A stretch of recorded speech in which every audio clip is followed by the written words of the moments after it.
I think we are live and ready to go, and we're also recording. So, good evening, everybody, and welcome. My name is Adam Oster, and I am the Community Engagement Librarian for the Library of Michigan. My colleague Matt, who's going to be our lead presenter, will say a few things about himself in just a second, but I just kind of want to lay down a few ground rules for tonight's session of what's going to be going on. Just a few things as far as during the session itself, if you could keep yourself muted. You can ask questions in the chat, and I will be monitoring those and then bringing them up as we're going along. Also, if we don't get to them during the presentation itself, we'll make sure to circle back to them at the end, as well as at that time we'll have it where everybody can unmute and ask questions at that time too.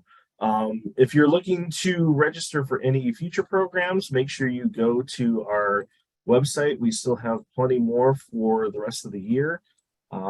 If you go to our programs for the public page, which I have put in the chat already. A few other things just to point out too, that we've got some other programs that isn't part of our virtual programs, but the Michigan Notable Books Author Tour is going to be kicking off this month. And you can find the tour listings on our website of what libraries are going to be hosting. So 50 libraries across Michigan will be hosting, I think it's about 15 or 16 of the authors from the 2023 Notable Books list. So just something to keep an eye out for if you happen to see any of those authors coming to your neck of the woods. It looks like the first ones are going to be in Saline.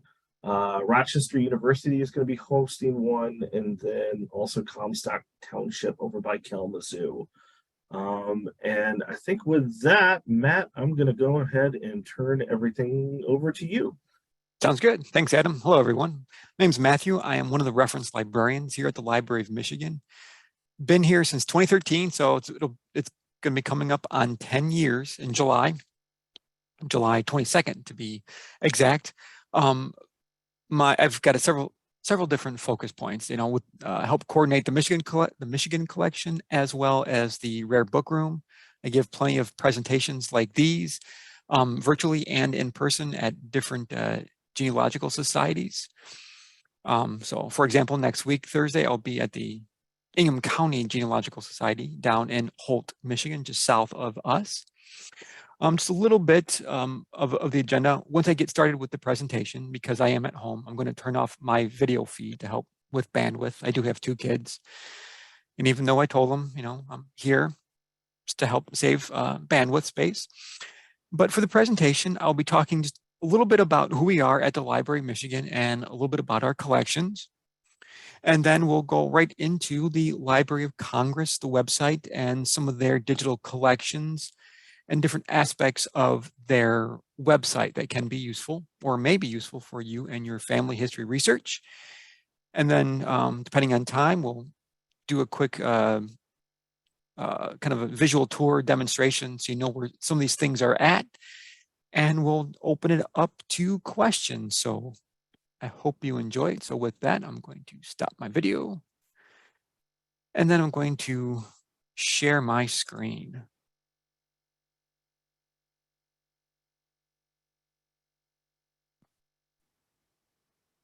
And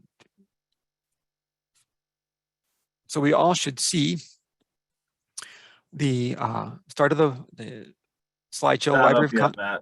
It's not? Oh, nope. Okay. Hold on. There we go. There you go. Little delay there. Sorry. So at least I know there's a couple second delay from when I actually hit a button to get it to move. It's good to know. So here we go.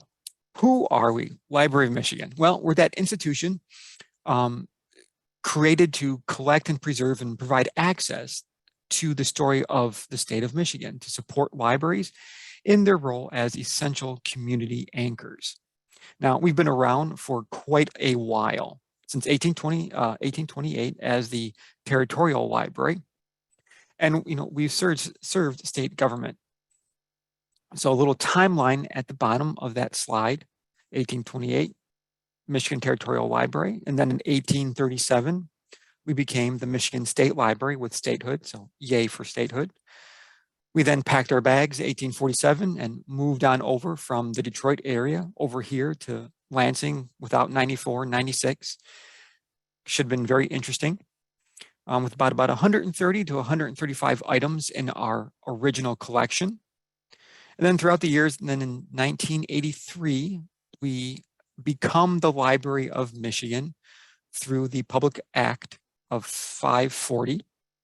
Kind of helps, it changed our name, a little bit of this, to help distinguish between us and Michigan State University Library, which is right down the block. Because even today, once in a while, we will get some questions, a little confusion of, they're asking for Michigan State University Library and they get us and vice versa.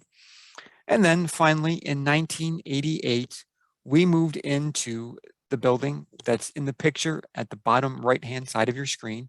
It's the Michigan Library and Historical Center. The library itself occupies the west side of that building, which is on the left side of that image with the windows. And we've got the second floor, the third floor, and the fourth floor, which we occupy most of for our collections. And then on the fifth floor is statewide services, things that help with Melcat and so forth. On the right-hand side is the State Museum and the State Archives. So it really is a good one-stop shop for researchers to work on, Michigan history or their family history in Michigan.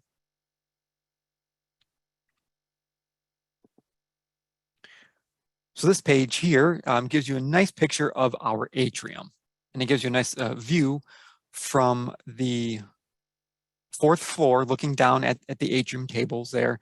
This image was taken way back in 2019 during the Fall Family History event lock-in, sponsored by MGC and partnering with the State Archives and us at the Library of Michigan. So we hope that the lock-in will occur again, and that we can take some pictures and update this wonderful image here, because we do have new tables in the atrium.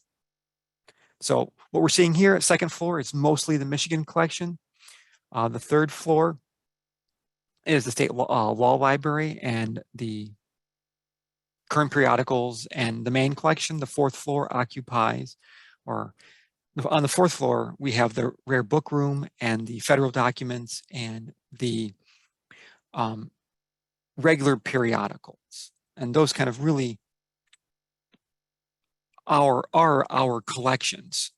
So on that second floor, as I mentioned, we have the Michigan Documents collection, as well as the Michigan collection. So in our Michigan Documents collection, we're going to have many different things, like joint documents, annual reports from different departments or commissions, like the Railroad Commission, different compiled laws and rules, but then other items that can be used for family history research, like the Pioneer Collection is a state document. The Michigan History Magazine prior to 2009 is a state document, so they'll be housed in that collection. Also on the second floor, we have the Michigan collection, which covers many things: newspapers, periodicals, plats, county and place histories, cemetery transcriptions. But it really is, comprised of both commercially and privately published materials. So we're always looking for that. And I do serve as the donation coordinator for the Library of Michigan. So if you are cleaning out your closet or your den, your bookcases, and you find books about Michigan or books written by Michigan authors or maps of Michigan or booklets and things of that nature, give us a call. We may be interested in accepting them as a donation if you're looking to remove them from your house, because we want to make sure that we have one copy for legacy collection, but also a second copy that we can circulate. Because if you are a Michigan resident, you can get a library card with us, and you can come to our location and check out items that we have multiple copies of. So kind of keep that in the back of your mind.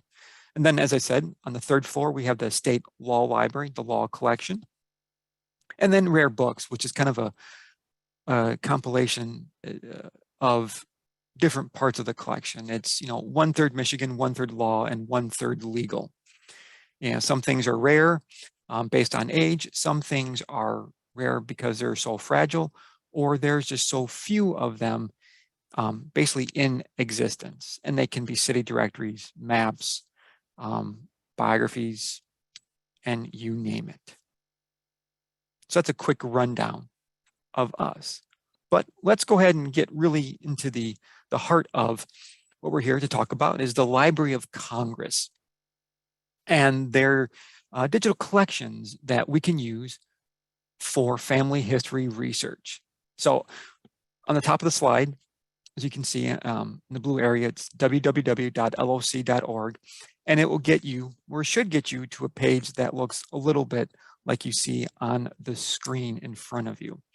And that's just a carousel that has different links to different events or collections at the Library of Congress. So what you see is going to change from time to time. And as you can see, there is a left caret arrow and a right caret arrow to cycle through the 5 items. And as it says there, April is Poetry Month. But from this location, if you want to get to the digital collections, at the bottom menu, as you can see, the second choice is digital collections. So if you were to click on that option,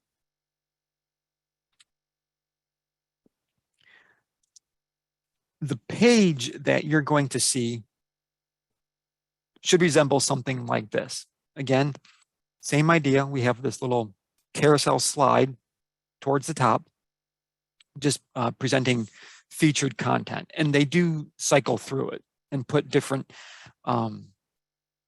collections, or maybe different items up there as like a little teaser, a little hint of what you can find. The center towards the bottom below that phrase, digital collections, is going to be the results list that you can scroll down and see the different collections that you can click on and access. I don't know the exact number of collections in total, but there are quite a few.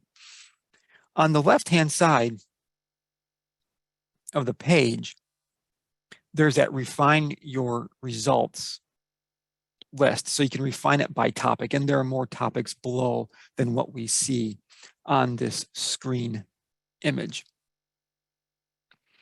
Now, if for us wanting to research Michigan, we're going to want to, focus our attention on Michigan content. So the best thing that I suggest is towards the upper right-hand corner of this digital collections landing page is that search box. And it's just type in Michigan and click on the magnifying glass, and it will filter down to those digital collections that have Michigan content. And I think currently there are about 18 collections at the Library of Congress that have some type of Michigan content. It might not focus just on Michigan. Michigan may be a part of the content within that collection. So I really do think it's worth spending your time to look at those different collections to see if it can aid your research and your family history. I'm going to move to the next page. So I'm going to talk about several different collections. So the first one is pioneering in the upper Midwest. And it includes Michigan, Minnesota, and Wisconsin. There's 138 volumes that comprise this digital collection. And as I say here, we got to focus on land, the resources, and the people. Now, the time frame that these materials cover is roughly early 17th through early 20th century. And what you're going to find here are maybe first-person accounts. You might get histories of different geographical areas. maybe find some colonial archival documents. And these materials are, and more, are curated from different books at the Library of Congress that they have selected. So you might also find things on conflicts, on the different experiences that settlers may have had in these different regions. You may find information on education in these areas, on law, and it covers a real broad range of voices. And for these 138 items, there were many factors that went into their selection, like the copyright issue, the condition, and so forth. And that image on the right just happens to be one. Detroit Pleasure Resorts of Northern Michigan.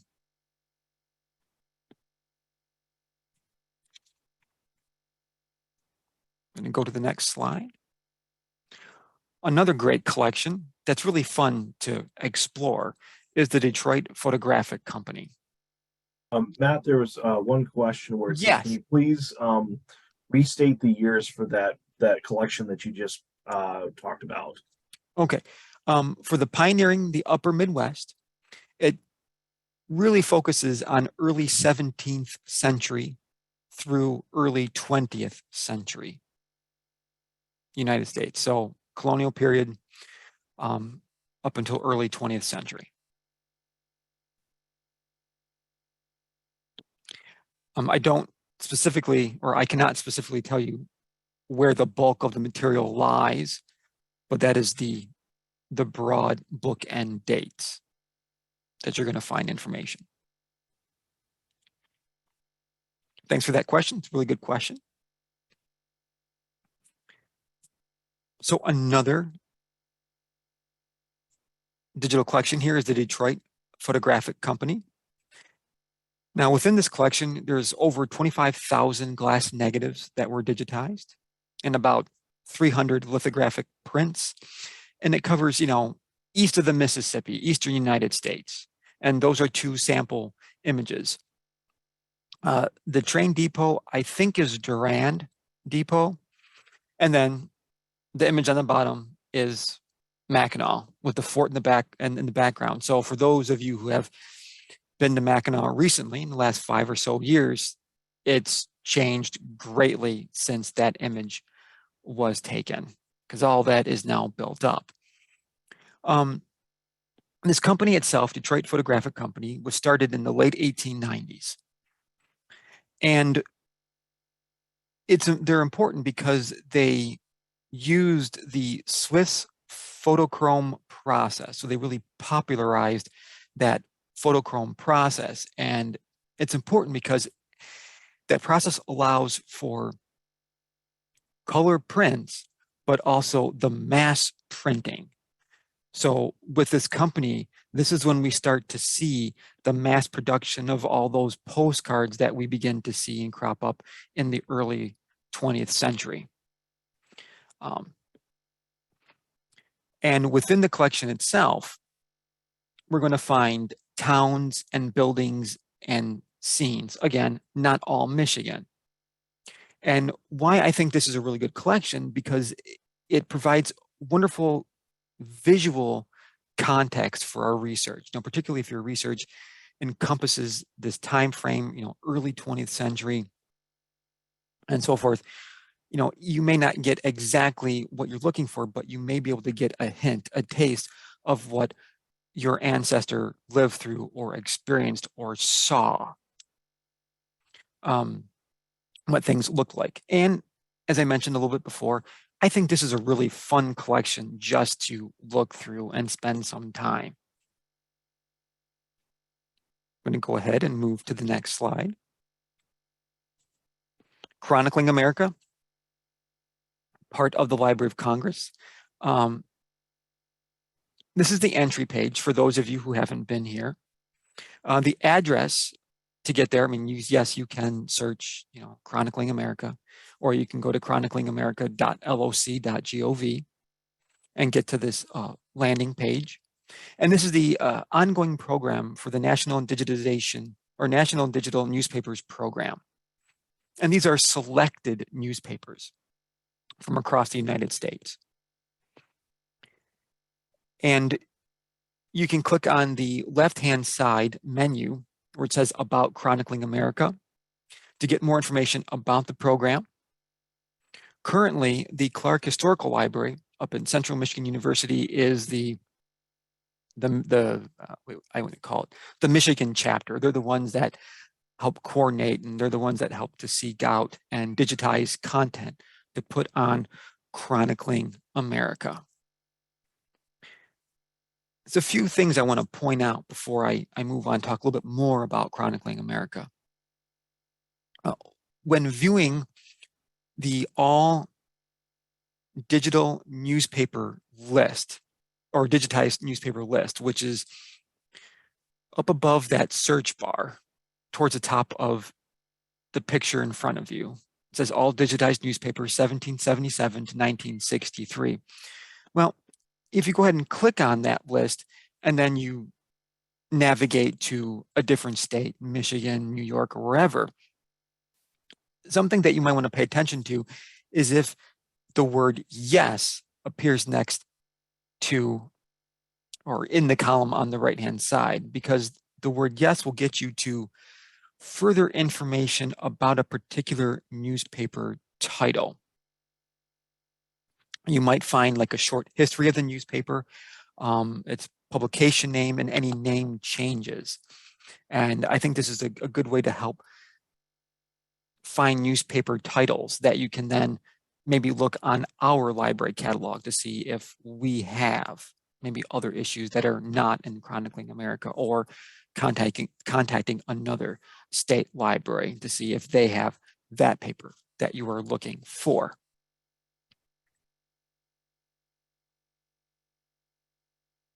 Now you can, click on the state drop-down menu, which is, what I did here in this little image snapshot. You could click on the newspaper directory button, but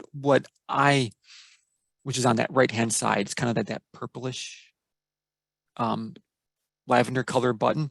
But what I find easiest to do when searching Chronicling America is dropping down the menu, finding Michigan, and then simply entering search terms that you're looking for. So it's searching all the Michigan and search terms together. So I'm going to go ahead and move to the next screen, because there's that newspaper directory that I just briefly mentioned, where, as you can see, you can focus it down. You can select where the newspaper was published towards the center. You can select the state, and you can drill down to the county and then drill down to the city. Or you can enter some keywords, language, the ethnicity of the press, labor, material type, and so forth. You can refine, or I should say, do a little bit more filtering with this search if you want to find a newspaper title. There are other collections at the Library of Congress they want to mention here. This one is the Alan Lomax collection, and these are recordings made within the span of 3 months. They're both audio and some film recordings, and they focus on the upper Midwest, so Michigan is included. And Alan Lomax was a folklorist, and this is a song collection, and it includes great stories and recordings. And what's very useful about this collection is it really helps to take a snapshot in 1938 when these items were being recorded of the culture of the upper Midwest. And there is a lot of focus on different ethnicities. So you can get some snapshot of information on like the Lithuanians, the Poles, the Finns, the Romanians, the Croatians that are living in the upper Midwest. So if your family research kind of dovetails into those groups, this might be something to explore to see what is here. That could be beneficial for your research. I'm going to go ahead and move on to the next slide. American Life Histories. It's the Federal Writers Project from the Great Depression era. And as it says here towards the top, American Life Histories, manuscripts from the Federal Writers Project, covering those years 36 to 1940. So what this is, it's about 2,900 documents, give or take. And you're going to find narratives or dialogues and reports and maybe even case histories. So these are going to be the items that are going to chronicle life stories near the turn of the century, moving from the 1800s to the 1900s. And so some examples of things that you might be able to stumble on within this collection are maybe accounts of people surviving the 1871 Chicago fire. Maybe stories about actually meeting Billy the Kid or working in factories, the rise of the labor movement, and so forth. Again, just like with other previous collections, your research may not directly focus on this, but these items can provide a wonderful picture or image that you can create to give context to your own research on your own family. So if they experienced maybe not the Chicago fire of 1871, but maybe another fire within their area, or factory work, or the rise of the labor movement and so forth, it gives you some good context that can enrich your research into your family history. So basically it helps you to understand the life and times that your ancestor lived in. I'm going to go ahead and move to the next slide. Catalog, what would a library be without a catalog? So always have to encourage you to, if you're going to spend some time on the Library of Congress website, to spend some time on their catalog as well, because there are many, many, many, many resources here for your family history research.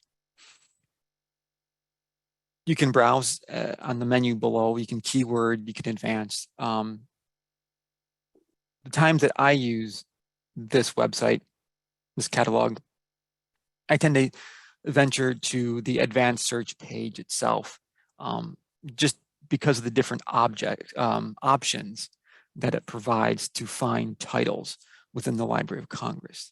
Because maybe you want to plan a trip to go visit the Library of Congress. Definitely encourage that.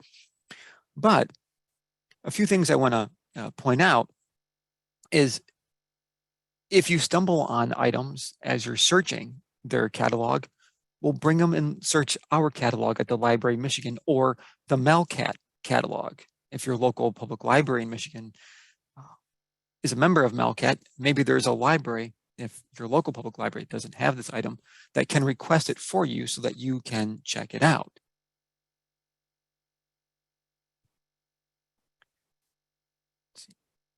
And there are plenty other resources at the Library of Congress, too, that I just want to kind of end with before I talk about a few more things here. There is a collection of Associated Press news dispatches from 15 to 1930 that talk about all manner of different news stories, things that would have appeared in different newspapers throughout Michigan, depending on the event, whether it's World War I, the Roaring '20s, and so on and so forth. So that might be something to take a look at. And then the Historic American Buildings Survey, and the Historic American Engineer Record, and the Historic American Landscape Survey. If you're unfamiliar with these, sometimes those who have used them or are more familiar with them won't say these names, they'll say they will refer to them by their initials. So the Historic American Building Survey is the HABs items. The Historic American Engineering Record is the HAIR, and then the HOWLs, the HAB, HAIRs, and HOWLs that can provide a lot of information on the physical building, the physical item. You know, perhaps I'm trying to think of a really good example here. You know, maybe there's at the national level, there's a national trust for the National Trust for Historic Preservation on the National Register. Depending on what buildings, like maybe like the Fisher Building in Detroit or other buildings are listed, different buildings, different locations might be contained within those three items that you can read about, or maybe see blueprints or drawings or images. And that can be a fun collection to look at, but also a good historical collection to research if you were interested in the history of the built environment within the United States, you know, and then say particularly Michigan. I'm going to move to the next slide. Matt, there's a question asking, Yes. So for example, like a hotel in Frankfurt that is no longer standing, would that be potentially included in that? It might be if the building was nominated to the National Register and it passed, it made it through that process. My suggestion would be to first go to your local public library to see if they have any images of a collection that would contain images, and then move on up to maybe if there is a active local historical society that may, or museum that may have a photographic collection, and then move up to the State of Michigan Archives. And at the same time, also looking at that collection at the Library of Congress. I don't know, I couldn't even begin to speculate how many items are listed on the National Register and how many things would appear there. So I'd first start locally and then move your way up.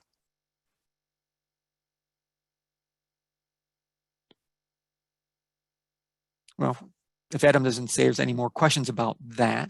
Nope, just that one. Okay. The appreciation, thanks, and that it makes sense.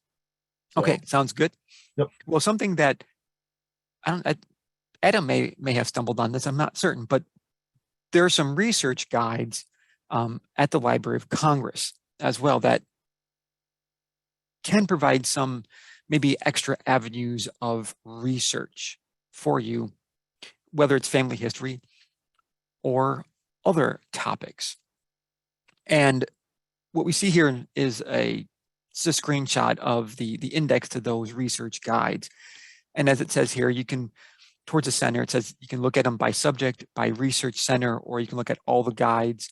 And right below there, it's showing all 82 subjects, because that's the screenshot that I took. For the state guides, like if you're looking for the guide on Michigan, you are going to want to look under the subject called American History, which it just happens to be at the bottom left-hand column that I captured. So if you were to click on American History and expand that to all 441 items as it lists there, it's alphabetical.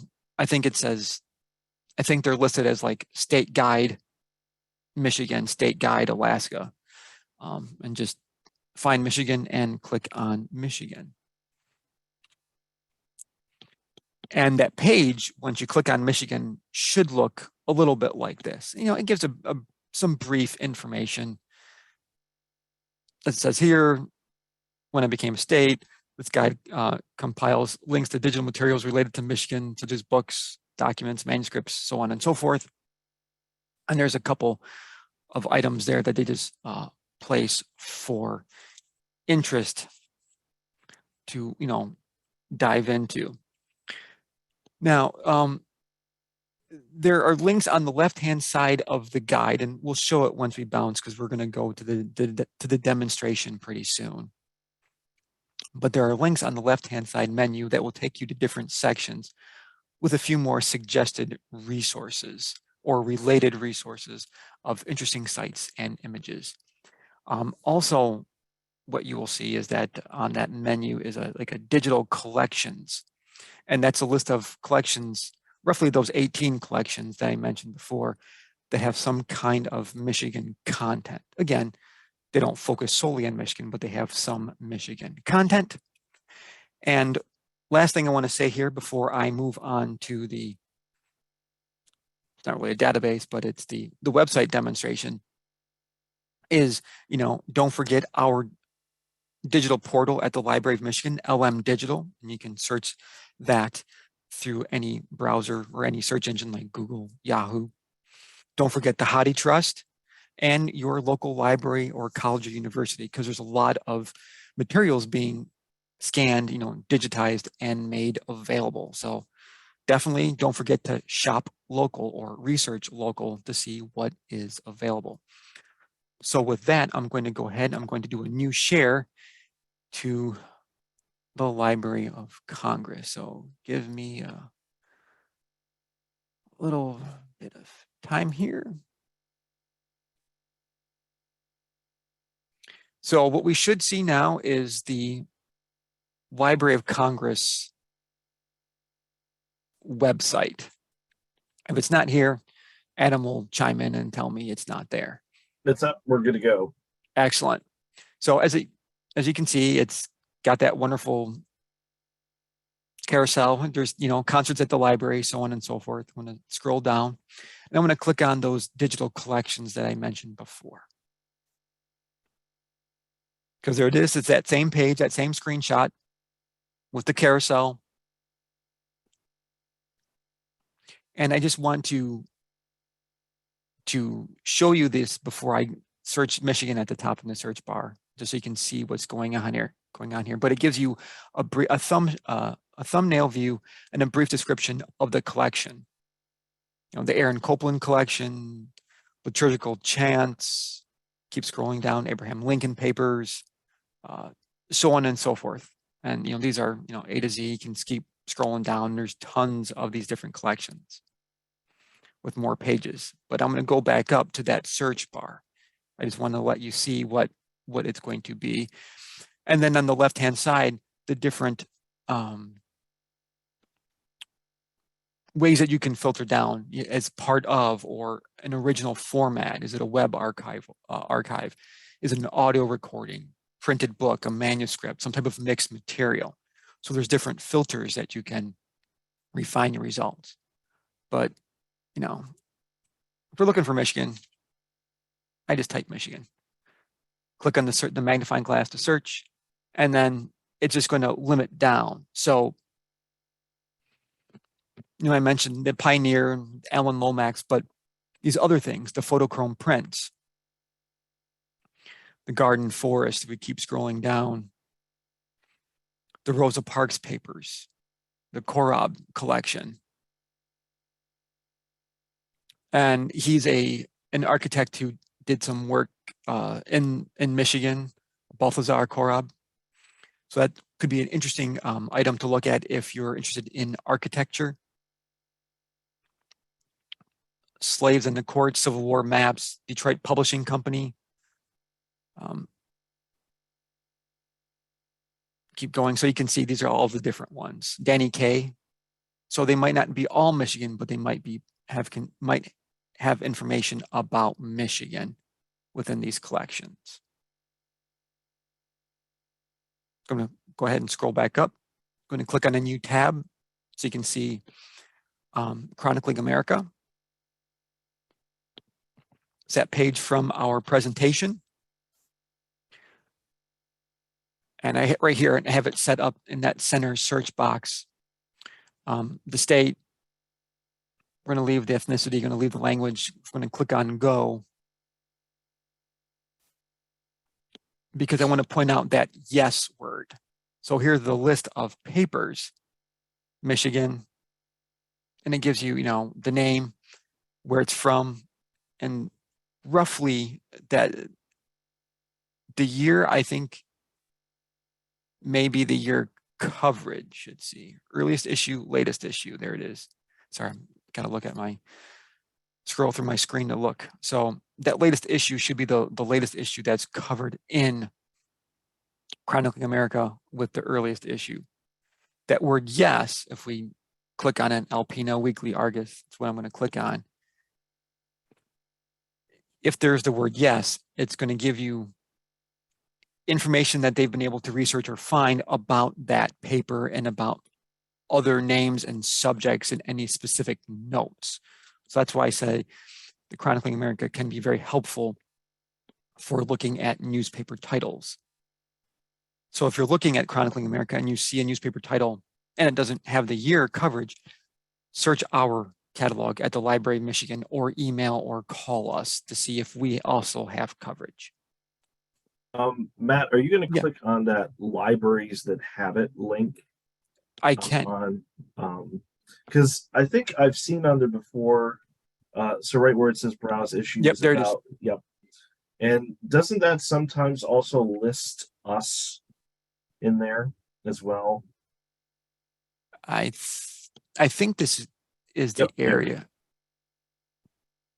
Holding Library, No, Michigan, Lansing. No, there it is. Yep, holdings. View more titles from this institution available as microfilm service copy. And this, I think, would probably got that last updated January 1996. So that's definitely okay. Those are way out of date. So if you're seeing this, email us, look at our library catalog. Because that's, I don't know. I would not trust this date because we do always look to add to our newspaper holdings. And I don't know how the Library of Congress goes ahead and updates their information.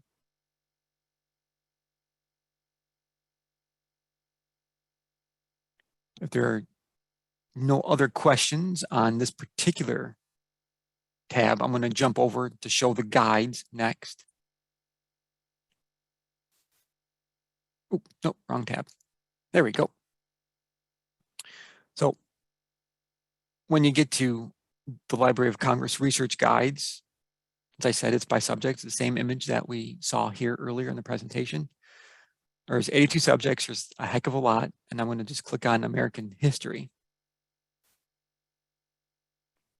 And it expands it, and there's a lot. Keep scrolling down. It should be, oh, I think it's listed by state first, and then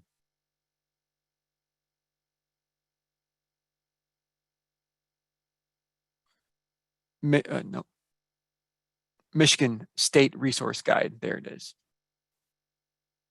So I was wrong when I first said it in during the presentation. It's the name of the state, then research guide, and it's that same picture. And then there's that left-hand side menu that I was talking to you that we'll talk about.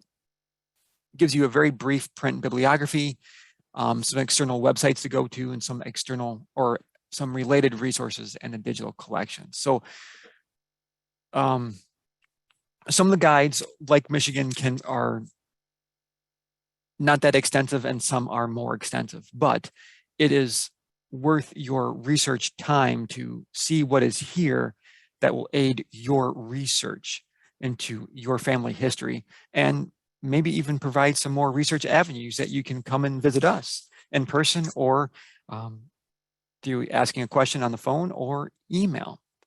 So with that, I'm going to go ahead and start my video and open the floor to questions. Well, Matt, before you do that, can you go back to the previous guide page? Because something that I noticed, just hit back up there, okay. and then scroll down to where it is Michigan under there, because there's also it looks like a local history and genealogy one too that relates to Michigan. That was just right above below that. Okay. So why don't we take a quick gander at that too? Because I think I know it's a lot. Oh, there's just so much, and you get lost in all these. So I think you're almost there. Go under Mexican War. Um, Well, Michigan local history. There we go. yeah, go ahead and click on that one. And I'll put the. So this might be a little bit more extensive. Okay, vital record. This is more extensive here. What have we got here? Introduction. Strategies for Michigan local history and genealogy research, print and digital collections, as well as external repositories. What we got here? Okay. Phone call and ask a reference librarian. Very good. I'm gonna scroll up. I'm going to click on some of these sites. I want to see what they say for vital records. Yep, Health and Human Services. This is, yeah, death records.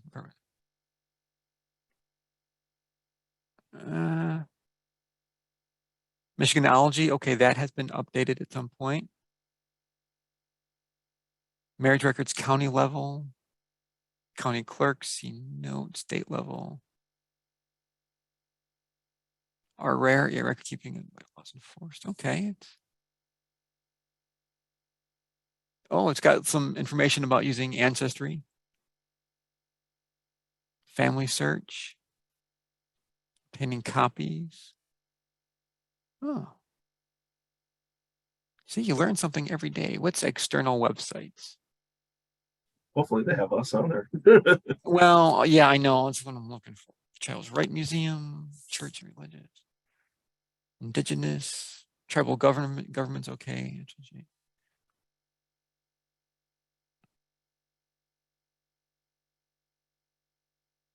Oh, nice Atlas of Historical County Boundaries. That's a wonderful resource. Yeah, that's from the the boundaries.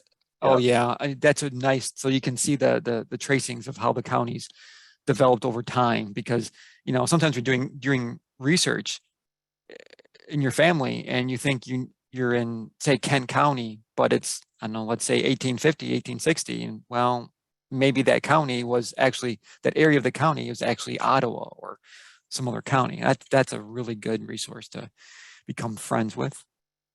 Central. Look, Library of Michigan newspapers. There we go. Yeah, like a research network. Well, they We may have to send okay. them an update.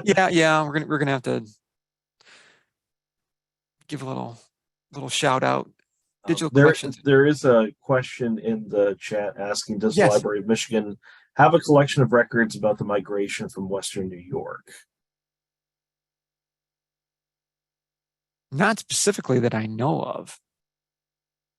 I would have to search the catalog to kind of stitch together the different.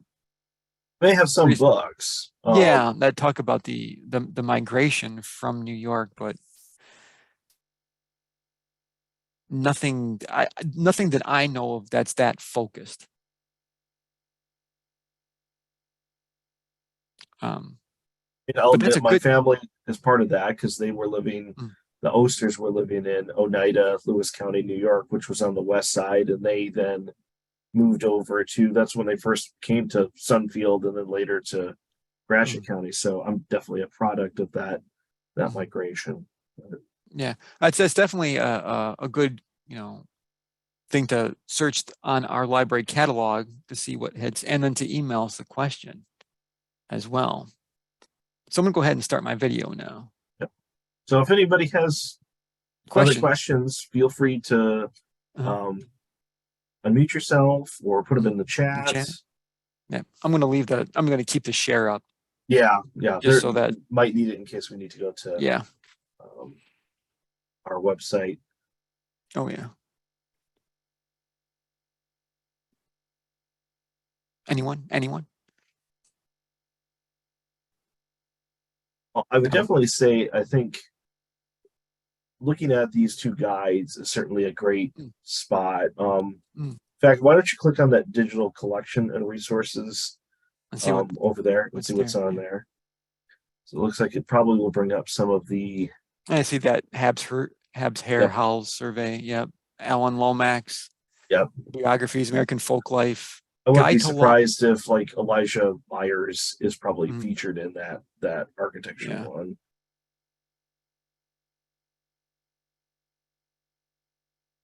And ephemera. Yeah. Yeah. They're pioneering the upper Midwest. Yeah. It's U.S. telephone directory collection. Well, that's interesting. I don't know if we're part of that. Oh, it Nope. represents the following. Nope. Nope. Okay, never mind. Okay. Drats. So I have a quick question. Yeah, fire away. I have a ID from you guys from years ago before I got married. Do I need to have that updated, or is that still? I would, Current? yeah, nope, I would, if you think you haven't used it in, let's say, 4 to 5 years, Oh, easily, yeah. oh, yes, then definitely when you can stop in, get a brand new library card, because we do have to periodically go through and delete records that haven't been used in years and years and years, as we do as part of general record cleaning and record cleanup. So just stop in, bring your state ID or driver's license, and it takes 5-10 minutes, depending how fast we can type. What's It the was last quick last name? time. I was just curious because I Yeah. do Yeah. have one, but it's my maiden name. So What was the name that it would have been under? Because I got our Varner. catalog. What's V it as again? in Varner, V as in Victor, ARNER.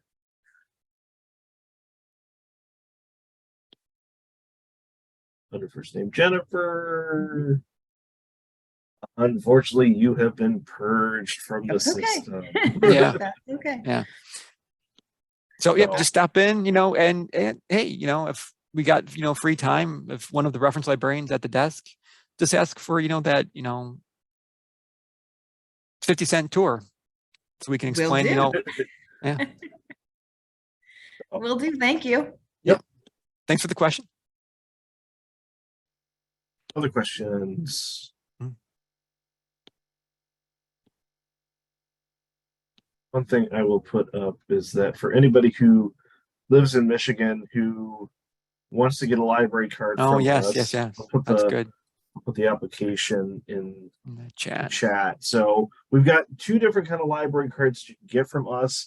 The form that I just put in is so if you want to get access to our electronic databases, so many of our newspaper databases and several other different ones, Full 3, newspapers.com, library edition, newspaper archives. If Free you apply press. online, the free press, that will give you access to those resources. But if you want to be able to come into the library and check out physical items, Mhm. then it's best to come to the library itself and get a card from us and apply at the desk. And like Matt said, we'll give you the 50-cent tour along Tour. with Yes, it. right. Yeah. Yeah. I have a question. Fire away. Okay. Yeah, hi, this is Barbara Cooley, and I'm working on a big research project on an individual who was an early land speculator in Michigan. And I'm wondering how much assistance might I be able to find in working on that project? Especially virtually, since I live in Ludington. That's a good question. Listen, yeah, it would be, I would say, based on our limited staff that we have available to cover the state, the assistance would be limited on except for very specific questions that you may have on this research project. Like if, I'm trying to think of an example, maybe this, his name is John Smith, and, you're looking for, specifically, oh, I know there are these 3 articles in this newspaper. That is something that we could assist with or have our volunteer assist with. But anything that's more in-depth research, we do have a researcher's guide that provides names of researchers that are willing to, contract with a person, and they would come into the building and do whatever agreed upon research for a fee. So that's like just a PDF document, or there's a link on our website to that list of researchers. Yeah, Put it in if I the could, chat. if I could interject on that, Yeah. excuse me, I think what I'm thinking more of is just some, like a brief phone call consult with some wayfinding. I've gone online and tried to search through the collections and not found anything, and which is surprising to me because this person left quite a large footprint in the state. And so I'm wondering if a phone call, you know, a 10 or 15-minute phone call is within reason to help guide me in some of my online searching. Well, I mean, what I can do is I can put my email address in. Yeah, the email's much chat. better than a phone call. Well, email as far as like you and I can figure out a time where we could talk. So it's just here. I'll just send it in the chat to you. So oster@michigan.gov. If you want to email me, and we can kind of figure out a time of where we could have a phone call, or if you want to do a Zoom, brief Zoom session, because sometimes through Zoom, then we can have up our catalog or our website and kind of talk about a few things that way.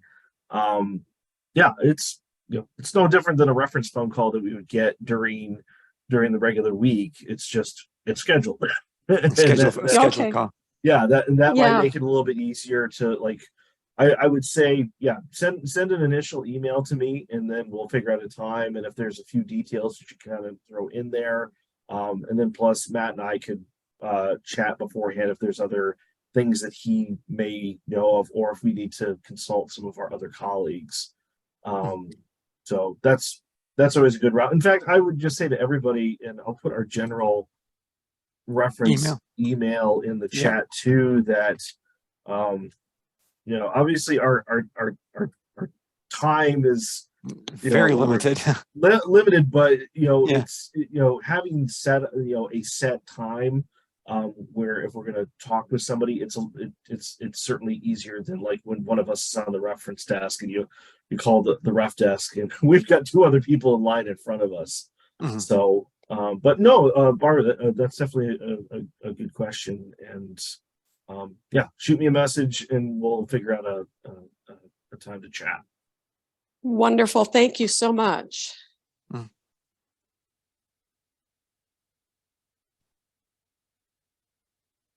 Questions? Yeah. Any others? Going twice. Nice. Because we've got about 1 minute until 7:30. Otherwise, like we said earlier, we will have the recording should start showing on our Facebook page sometime in the next hour. And otherwise we'll have the recording also up in YouTube sometime in the next week or two. Looking at the next session, it is going to be military resources at the Library of Michigan on May 4th. So may the 4th be with us. And Matt and I will be back again. Yeah, it will be the Matt and Adam show once again. So beyond that, I'd say thank you everybody for joining us. If you have questions, be sure to shoot us an email at librarian@michigan.gov. And also just keep an eye out if you're interested in attending any of the Notable Books Author Tour programs that'll be going on between now and the end of June, and those are also listed on our website as well. So any last parting words, Mr. Pacer? No, I do not, other than enjoy the rest of the evening and the nice weather coming up next weekend. Or not next weekend, next week. Yes. So with that, I think we will call it an evening. Everybody have a good night, and we hope to see you next time. Have a good one, everyone.